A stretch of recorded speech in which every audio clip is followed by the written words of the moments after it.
जो वीडियो पर मैं देखिया, ये जो उसकी हालत है, जो उसके जख्म ने, जो उसके निशान ने, ये बर्दाश्त तो बाहर है। हिसाब से मेरी भी बात हुई है, एसएसपी साहब ने इंक्वायरी बिठा दी है, लेकिन वीडियो आपके सामने है। उस वीडियो के बाद कम से कम इतना तो फौरन होना ही चाहिए था कि एसएचओ साहब को थाने से लाइन तक का सफ़र करवा देते। एसपी पुंछ के साथ कल मेरी बात भी हुई है, चूंकि नए नए आए हैं और अगर माजी का उनका रिकॉर्ड देखें तो वो बहुत ज़बरदस्त रहा है। मेरी जो एसएसपी साहब से बात हुई, एसएसपी साहब ने ये कहा, कानून सबके लिए बराबर और कानून से बड़ा कोई नहीं, चाहे वो फिर एसएसपी साहब हो, एसएचओ हो या मेरे जैसा एक आम आदमी। जगविंदर सिंह दे उत्ते लग रहे हैं कि इसने धक्का मुक्की की या जो भी किया, जो भी होया, मैं कहता वो होया तो भी होवे, ईवन देन किसी दे कोल कोई अख्तियारात नहीं कि इस किस्म का टार्चर, इस किस्म की मारपीट जी है कोई व्यक्ति कर सकता है। और गुरुद्वारा प्रबंधक कमेटी पुंछ के प्रधान नरिंदर सिंह जी इस वक्त मेरे साथ हैं। पिछले एक हफ्ते से मामला बहुत सुर्खियों में है। आप तक ये खबर पहुंच चुकी होगी, यकीनन पहुंच चुकी होगी कि एक पुलिस का सिपाही जिसके ऊपर तशद्दुद किया गया, मामला दो लोगों के बीच की लड़ाई का था। फिर एक पुलिस के सिपाही जो खोड़ीनाड़ मोहल्ला के ही रहने वाले हैं, जगविंदर सिंह, वो वहाँ पहुँचते हैं और उसके बाद पुलिस उन्हें पकड़कर पुलिस स्टेशन ले जाती है। वहाँ क्या हुआ वो भी आप तक पहुँच चुका है। दो लोगों की लड़ाई है और लड़ाई इतनी बढ़ जाती है कि एसएचओ और डीएसपी को खुद वहाँ पे पहुँचना पड़ता है। जगविंदर सिंह का उस लड़ाई से कोई ताल्लुक नहीं है, लेकिन चूंकि वहाँ भीड़ इकट्ठी हो जाती है, भीड़ में ये भी शामिल है, एसएचओ साहब के साथ इनकी क्या बात होती है। उसके बाद ये पुलिस स्टेशन चले जाते हैं। पुलिस स्टेशन जाने के बाद प्रधान जी चूंकि पहले से वहां मौजूद हैं, चूंकि दो लोगों के बीच में जो लड़ाई हुई है वो इत्तेफाक से एक सरदार है, एक मुस्लिम है, तो प्रधान जी भी थाने में हैं। और फिर जगविंदर सिंह की बहन इनको फ़ोन करती है कि हमारे भाई को पुलिस बिला वजह पकड़ के ले गई है, आप उन्हें छुड़ा के लाएं। और होता यह है कि आप उन्हें छुड़ाकर घर ले भी आते हैं। एक दिन गुजर जाता है, प्रधान जी को ये नहीं बताया जाता कि पुलिस ने जगविंदर सिंह के साथ क्या किया। वहां पर में बात आती है, तब इन तक ये बात पहुंचती है कि उसके साथ तशद्दुद किया गया है। प्रधान जी से कुछ जानने की कोशिश करेंगे। पहले सर, पहले यहीं से हम लोग शुरू करते हैं कि एक जिम्मेदारी तय करते हैं पहले। क्या एक रिलीजियस हेड, आप इस वक्त गुरुद्वारा प्रबंधक कमेटी के हेड हैं पूरे पुंछ के, और आप पहले भी रह चुके हैं, अभी भी हाल ही में आप इलेक्शन दोबारा जीते हैं। क्या जो गुरुद्वारा प्रबंधक कमेटी का प्रधान है उसकी जिम्मेदारी सिर्फ इतनी है कि वो गुरुद्वारों को संभाले, या उसकी जिम्मेदारी ये भी होनी चाहिए कि सिख फैमिली के दुख दर्द में शरीक हो? मैं सिर्फ आपको नहीं कह रहा हूँ, ऐसे ही मैं चाह रहा हूँ कि मुसलमानों का जो हेड है या हिंदू बरादरी का जो हेड है, तो जो रिलीजियस हेड हैं वो सिर्फ अपने आप को गुरुद्वारे मस्जिद मंदिर तक महदूद रखें, या ये जो उनकी कम्युनिटी है उनके दुख दर्द में भी शरीक होना उनका फर्ज होता है? मैं सब तो पहले आप जी का बहुत बहुत धन्यवाद करता हाँ, जिथे तक बड़ा अच्छा क्वेश्चन तुसी ये पुट अप किया है कि डिस्ट्रिक्ट गुरुद्वारा प्रबंधक कमेटी का प्रधान होवे, ਉਹਦਾ रोल ਜਿਹੜਾ है क्या गुरुद्वारे की मैनेजमेंट तक सीमित है? हरगिज नहीं, हरगिज नहीं। ਅਸੀਂ सिख कम्युनिटी ਨੂੰ रिप्रजेंट कर रहे हैं। सिख कम्युनिटी के दुख दर्द जो भी होणगे ਉਹਨਾਂ ਨੂੰ रिड्रैस करना, ਉਹਨਾਂ ਨੂੰ ਅੱਗੇ ਪ੍ਰੋਜੈਕਟ ਕਰਨਾ, ਉਹਨਾਂ ਦੀ ਡਿਮਾਂਡਸ ਕਰਨੀ, ਉਹਨਾਂ ਦੀ ਪਰੇਸ਼ਾਨੀਆਂ ਨੂੰ ਪ੍ਰੋਜੈਕਟ ਕਰਨਾ, ਉਹਨਾਂ ਦੇ ਹੱਲ ਲੱਭਣਾ, ਇਹ ਕੋਈ ਵੀ ਕਿਸੇ ਵੀ ਕਮਿਊਨਿਟੀ ਦਾ ਜਿਹੜਾ ਹੈਡ ਹੈ ਉਸ ਦਾ ਇਹ ਫਰਜ਼ ਬਣ ਜਾਂਦਾ ਹੈ। ਇਹ ਉਸ ਦਾ ਫਰਜ਼ ਹੈ ਤੇ ਮੈਂ ਦਾਅਵੇ ਦੇ ਨਾਲ ਕਹਿ ਸਕਦਾ ਹਾਂ ਕਿ ਪੁੰਛ ਦੇ ਅੰਦਰ ਕਿਸੇ ਵੀ ਕਮਿਊਨਿਟੀ ਦੇ ਉੱਤੇ ਕੋਈ ਵੀ ਤਸ਼ੱਦਦ ਹੋਇਆ ਹੋਵੇ, ਕੋਈ ਵੀ ਪਰੇਸ਼ਾਨੀ ਬਣੀ ਹੋਵੇ, ਜੇ ਉਸਨੇ ਸਾਡੇ ਪਾਸ ਅਪਰੋਚ ਕੀਤੀ ਤੇ ਅਸੀਂ ਪ੍ਰੋਪਰ ਤਰੀਕੇ ਦੇ ਨਾਲ ਉਸ ਨੂੰ प्रोजेक्ट किया या उसके नाल असी मिल के चले, उसकी सहायता की। ये इसमें तो कोई शक नहीं है सर, क्योंकि हम आपको देखते रहते हैं कि अक्सर जो दूसरे मज़ाहिब के लोग पुंछ में रहते हैं उनके साथ आपका मेल जोल बहुत ज़बरदस्त है। और सिख कम्युनिटी के लिए अगर आपने कुर्बानियाँ या उनका काम नहीं किया होता तो जाहिर है दोबारा आप जीत कर नहीं आते। अब हम आते हैं उसी मुद्दे पर। जगविंदर सिंह का मुद्दा क्या हुआ, आपने वहाँ से उसको छुड़ा के लाया, वो सारी बातें आप बता चुके हैं। एक चीज़ ये बताइएगा कि जिस तरह का तशद्दुद उसके ऊपर हुआ, जो वीडियो हमारे सामने इस वक्त मौजूद है, उस वीडियो को देखते हुए आपका पहला रिएक्शन क्या था कि क्या एक एसएचओ या पुलिस का एक इंस्पेक्टर जो जिसके ऊपर सब इंस्पेक्टर के पास, चूंकि आप प्रिंसिपल रिटायर भी हैं, इस तरह के इख्तियारात हैं कि अगर आप किसी को ले जाते हैं पुलिस स्टेशन और फिर जब आप वापस उसको वारिस के हवाले करते हैं तो उसका ये हचर करके आप लौटाते हैं कि एक सही सलामत आदमी आपके पास जाता है और जब उसको वापस करते हैं तो उसका ये हाल होता है। मैं ਆਪ ਜਦੋਂ ਪ੍ਰੈਸ ਕਾਨਫਰੰਸ ਦੇ ਵਿੱਚ ਵੀ ਮੈਂ ਗੱਲ ਕੀਤੀ ਸੀ, ਮੈਂ ਅੱਜ ਵੀ ਇਸ ਗੱਲ ਨੂੰ ਦੁਹਰਾ ਰਿਹਾ ਹਾਂ ਕਿ ਅਸੀਂ ਸਾਰੇ ਹੀ, ਵੱਡੇ ਤੋਂ ਵੱਡਾ ਅਫੀਸਰ ਹੋਵੇ, ਛੋਟੇ ਤੋਂ ਛੋਟਾ ਵਿਅਕਤੀ ਹੋਵੇ, ਉਹਨਾਂ ਸਾਰਿਆਂ ਦੇ ਵਾਸਤੇ ਕਾਨੂੰਨ ਜਿਹੜਾ ਹੈ ਉਹ ਇੱਕ ਕਾਨੂੰਨ ਇੱਕ ਕਾਨੂੰਨ ਕਿਸੇ ਜ਼ਾਤ ਪਾਤ ਜਾਂ ਧਰਮ ਦੇ ਬੇਸ ਉੱਪਰ ਕਿਸੇ ਦੇ ਨਾਲ ਕੋਈ ਲਿਹਾਜ਼ ਨਹੀਂ ਕਰਦਾ। ਕਾਨੂੰਨ ਇੱਕ ਹੈ ਸਾਰਿਆਂ ਵਾਸਤੇ।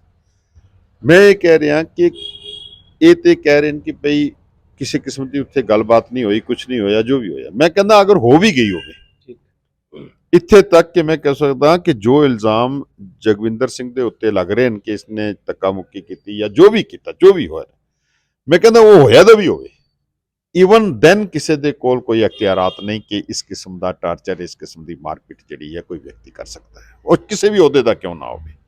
ਉਹ ਸਿਪਾਹੀ ਹੋਵੇ ਥਾਣੇ ਦੇ ਅੰਦਰ, ਉਹ ਐਸਐਚਓ ਹੋਵੇ, ਉਹ ਡੀਐਸਪੀ ਹੋਵੇ, ਉਹ ਐਸਪੀ ਹੋਵੇ, ਉਹ ਕਿਸੇ ਹਾਈ ਰੈਂਕ ਦਾ ਕਿਉਂ ਨਾ ਹੋਵੇ, उसके पास कोई ऐसे इख्तियारात नहीं। उसके वास्ते भी कानून है कि कानूनी तौर पर जो कार्रवाई बन सकती है वो कानून कार्रवाई उसके नाल की जाए।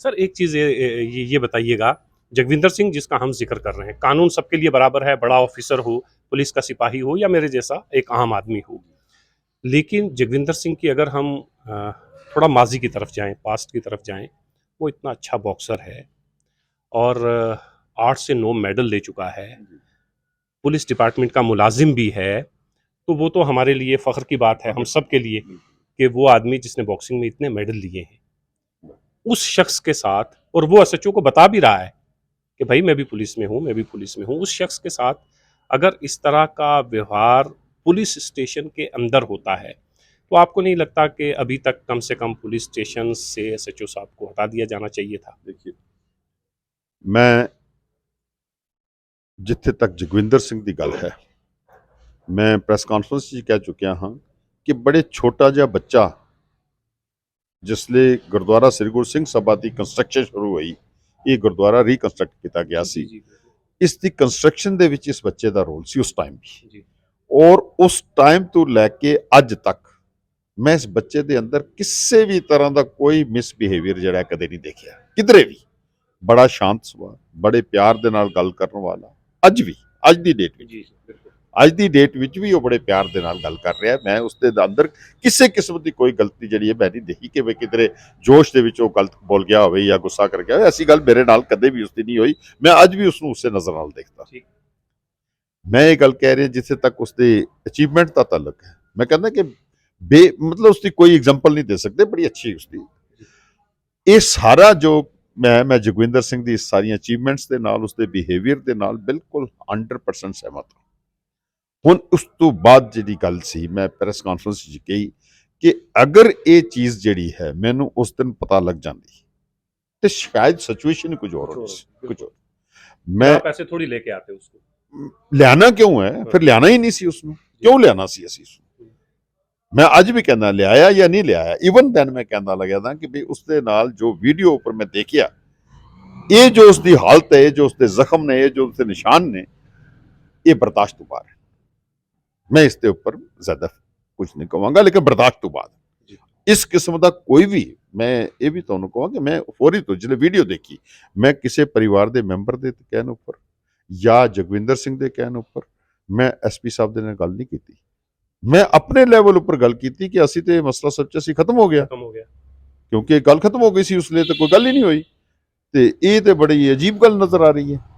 ਐਸਪੀ ਸਾਹਿਬ ਦੇ ਨਾਲ ਗੱਲ ਕਰਨ ਤੋਂ ਬਾਅਦ ਐਸਪੀ ਸਾਹਿਬ ਜੋ ਨਏ ਆਏ ਨੇ, ਇਹਨਾਂ ਨੇ ਫੌਰੀ ਤੌਰ ਤੇ ਮੈਨੂੰ ਕਿਹਾ ਕਿ ਤੁਸੀਂ ਬੇਫਿਕਰ ਰਹੋ, ਮੈਂ ਪੂਰੀ ਇੱਕ ਇਨਕੁਆਇਰੀ, ਇਨ ਡੈਪਥ ਇਨਕੁਆਇਰੀ ਕਰਵਾਵਾਂਗਾ। ਇਨਕੁਆਇਰੀ ਕਰਨ ਤੋਂ ਬਾਅਦ ਜੋ ਵੀ ਕੋਈ ਕਲਪਿਟ ਨਜ਼ਰ ਆਵੇਗਾ ਉਸ ਨੂੰ ਬਰਾਬਰ ਜੋ ਕਾਨੂੰਨੀ ਕਾਰਵਾਈ ਉਸ ਦੇ ਨਾਲ ਬਰਾਬਰ ਕੀਤੀ ਜਾਵੇਗੀ, ਕੋਈ ਲਿਹਾਜ਼ ਵਰਤਿਆ नहीं जाएगा। अच्छा एक चीज़ ये बताइएगा सर, एक आखिरी सवाल आपसे ये जानना चाहूँगा कि आपका एक इंटरव्यू जो ऑडियो की शक्ल में भी जी। फ़ोन पे आपकी बात हुई, फिर आपने कल प्रेस कॉन्फ्रेंस भी की। आपका जो आम तौर पर एक सुर आम लोगों में है, वो ये है कि आप बहुत ठंडे मिजाज के हैं। चूँकि आप टीचर रह चुके हैं, तो उनका मिजाज थोड़ा वो उस तरह का होना भी चाहिए। ये जो वाक़या है, इंक्वायरी ठीक है, एसएसपी साहब से मेरी भी बात हुई है, एसएसपी साहब ने इंक्वायरी बिठा दी है, लेकिन वीडियो आपके सामने है। उस वीडियो के बाद कम से कम इतना तो फ़ौरन होना ही चाहिए था कि एसएचओ साहब को थाने से लाइन तक का सफ़र करवा देते। तो उसके बाद फिर इंक्वायरी तो खैर ज़रूरी है ही है, उसके बगैर किसी को सज़ा देनी ही नहीं चाहिए, लेकिन वीडियो देखकर कम से कम इतना तो किया जा सकता था सर। ਮੈਂ ਅੱਜ ਵੀ ਬਿਲਕੁਲ ਪੋਜ਼ਿਟਿਵਲੀ ਸੋਚ ਰਿਹਾ ਹਾਂ। ਤੁਹਾਡਾ ਕਹਿਣਾ ਦਰੁਸਤ ਹੈ ਕਿ ਔਨ ਸਪਾਟ ਕਿਸ ਕਿਸਮ ਦਾ ਰਿਐਕਸ਼ਨ ਹਾਇਰ ਅਫੀਸਰ ਨੂੰ ਕਰਨਾ ਚਾਹੀਦਾ ਸੀ। ਮੈਂ ਡਿਕਟੇਟ ਨਹੀਂ ਕਰ ਰਿਹਾ ਕਿਸੇ ਨੂੰ ਵੀ, ਮੈਂ ਡਿਕਟੇਟ ਕਿਸੇ ਨੂੰ ਨਹੀਂ ਕਰਦਾ, ਪਰ ਮੈਂ ਇਹ ਸਮਝ ਰਿਹਾ ਹਾਂ ਕਿ ਅਗਰ ਇਹ ਚੀਜ਼ ਮੈਂ ਹੁੰਦਾ ਤੇ ਮੈਂ ਕਿਸ ਹਿਸਾਬ ਨਾਲ ਡੀਲ ਕਰਨੀ ਸੀ, ਉਹ ਮੇਰੀ ਸੋਚ ਹੈ।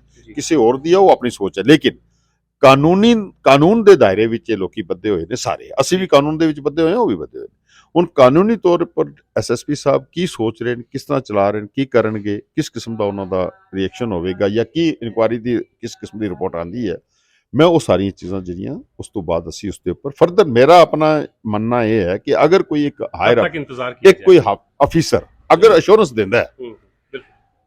ਹੁਣ ਮੈਂ ਤੇ ਅਗਰ ਥੋੜੀ ਜੀ ਆਪਣੀ ਇੱਕ ਛਵੀ ਇਸ ਕਿਸਮ ਦੀ ਬਣਾਉਣਾ ਚਾਹਾਂ ਕਿ ਮੈਂ ਬੜਾ ਵੱਡਾ ਪੰਥ ਦਰਦੀ ਹਾਂ, ਮੈਂ ਬਹੁਤ ਵਧੀਆ ਕਰਦਾ, ਮੈਂ ਬੜਾ ਵੱਡਾ ਭਾਸ਼ਣ ਦੇ ਸਕਦਾ ਕਿ ਉਸ ਨੂੰ ਫਾਂਸੀ ਦੀ ਸਜ਼ਾ ਦੇ ਦਿੱਤੀ ਜਾਣੀ ਚਾਹੀਦੀ ਹੈ, ਉਸ ਨੂੰ ਸ਼ਰੇਆਮ ਫਲਾਣਾ ਇਹ ਕਰ ਦੇਣਾ ਚਾਹੀਦਾ ਹੈ, ਫਲਾਣਾ।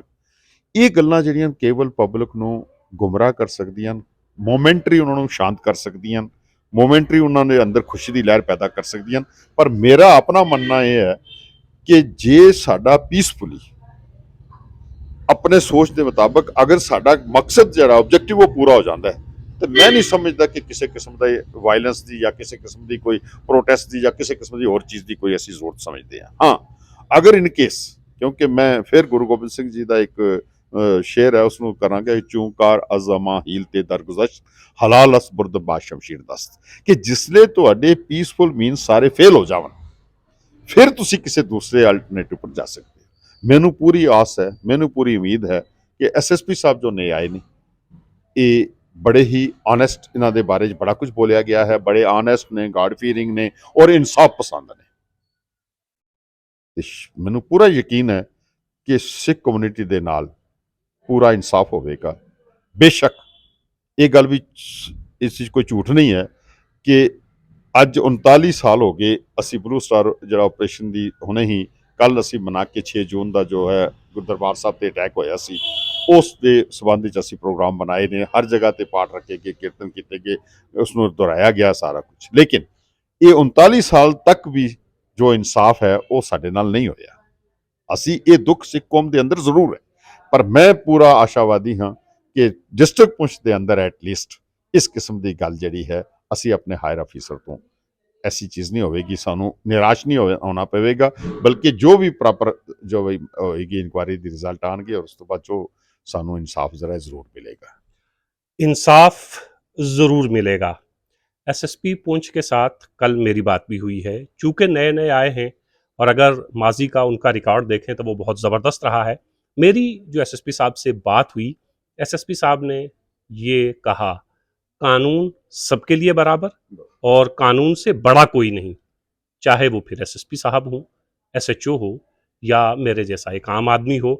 उम्मीद है गुरुद्वारा प्रबंधक कमेटी पुंछ के प्रधान नरेंद्र सिंह जी को कि इंसाफ होगा उस सिख लड़के के साथ जिसके साथ ज्यादती की गई है और एक मिसाल बनेगी।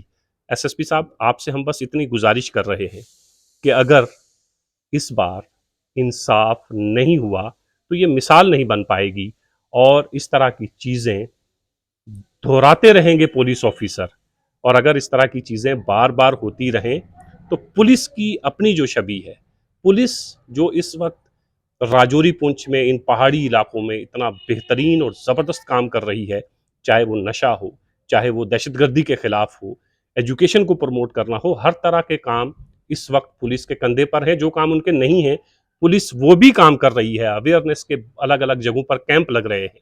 तो हमें उम्मीद ये है कि ये एक मिसाल बनेगी ताकि आइंदा किसी पुलिस ऑफिसर को या किसी एसएचओ को या किसी भी पुलिस वाले को ये इख्तियार ना मिले कि वो पुलिस की बनी बनाई इमेज को इस तरह ख़राब करे। बहुत